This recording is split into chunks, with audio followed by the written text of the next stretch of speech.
The night I offered to drive my drunk friend home felt ordinary at first, like one of those small favors you don't expect to matter. But the moment I stepped into her quiet house and met her mother's tired, searching eyes, something inside me shifted forever, as if the universe had paused to ask whether I was willing to become part of a story much bigger than myself. Before the night truly unfolds, if you're someone who believes in kindness, second chances, and the quiet power of doing the right thing when no one is watching, take a moment to like this video. Share it with someone who needs hope. Comment your thoughts and subscribe to the channel so more real, heart-touching stories like this can reach the world. My name is Michael, and this happened in a small town in the United States where people waved at each other from porches and the streets went silent early. I had known my friend Rachel since high school. We weren't particularly close, but close enough that when a party spiraled out of control and she had too much to drink, I couldn't leave her behind. She was laughing one minute, then crying the next, the kind of emotional swing that told me something deeper than alcohol was weighing on her. The drive to her house was long and quiet, broken only by the hum of the road and the distant glow of streetlights. I remember thinking how fragile life feels at night, how everything important seems to surface when the world slows down.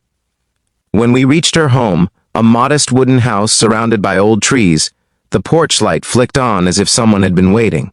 Her mother, Margaret, opened the door with a look that mixed worry and relief. She was the kind of woman whose strength came from endurance rather than ease, with gentle eyes that had clearly seen too much hardship. Rachel stumbled inside and collapsed onto the couch almost immediately, exhaustion taking over.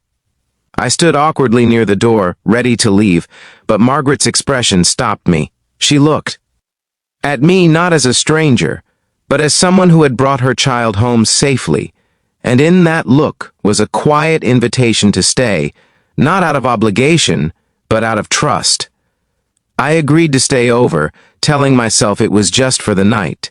Yet as I sat at the kitchen table with a cup of coffee I didn't really need, Margaret began sharing pieces of her life without drama or self-pity.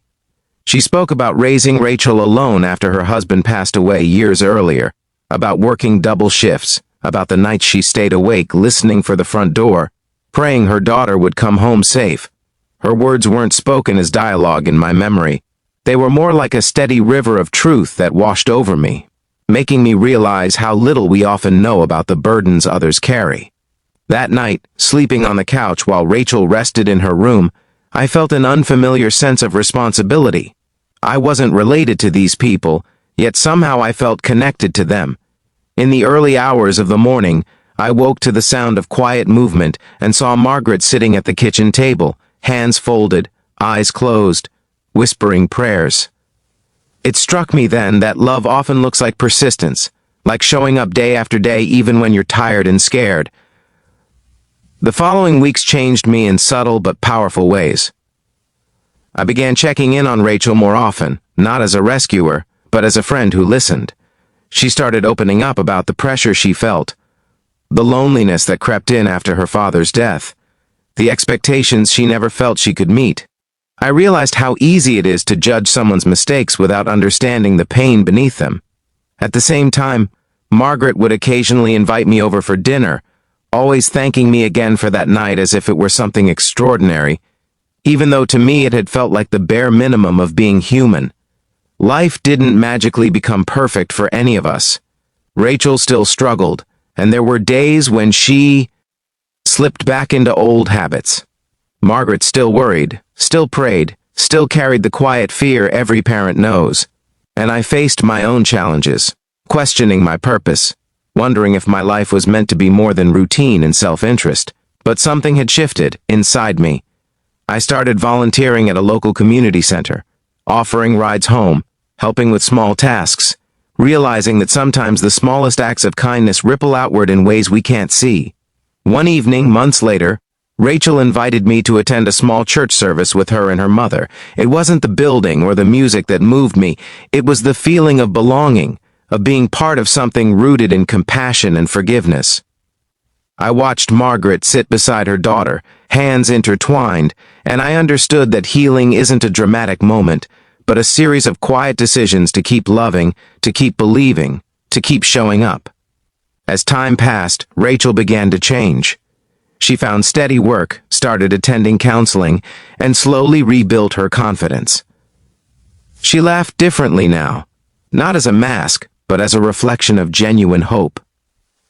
Margaret looked lighter too, as if sharing her burden had given her room to breathe. And I realized that night I stayed over wasn't about me saving anyone. It was about being present when presence was needed most. Just before we reach the end of this story, take a moment to comment below and share what this journey made you feel, or a time when a small act of kindness changed your life in a big way. Your words might be exactly what someone else needs to read today. The last time I visited that house, the porch light still glowed warmly, but everything felt different. Rachel hugged me with gratitude that came from growth, not desperation. Margaret smiled with the peaceful confidence of a mother who had weathered the storm and seen the sun rise again. As I drove away, I thought about how close I had come to leaving that night, how easily I could have chosen convenience over compassion. Instead, I had stayed, and in staying, I had been changed. If this story touched your heart, if it reminded you that kindness matters and that second chances are real, please like this video, share it, and subscribe to the channel. Your support helps spread stories that remind us we're never alone, and that sometimes the most powerful moments in life begin with a simple decision to stay.